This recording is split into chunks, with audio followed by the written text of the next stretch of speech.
होया गल वलवला जहाने अंदर आया शिमर जहाँ जुलम कमानी उत्ते मलक फलक ते उरो गुलमान रोने वेख कहर तूफान अदनानी उत्ते ला मकान खुद छड़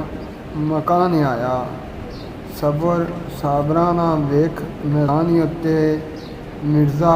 कलम तकदीर शमशीर बन के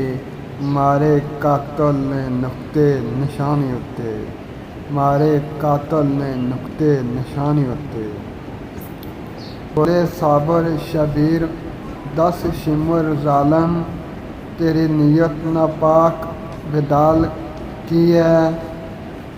गर्दन जेर कर दिती रजा अगे वरना चाहे हथ तेरी मजाल की है तेन खबर ना जालमा जुलम बाजों बागे अकदस नी करनी संभाल की है कहंदा मिर्ज़ा कर जबा मासूम ताई पासे फैज दस तेरा ख्याल की है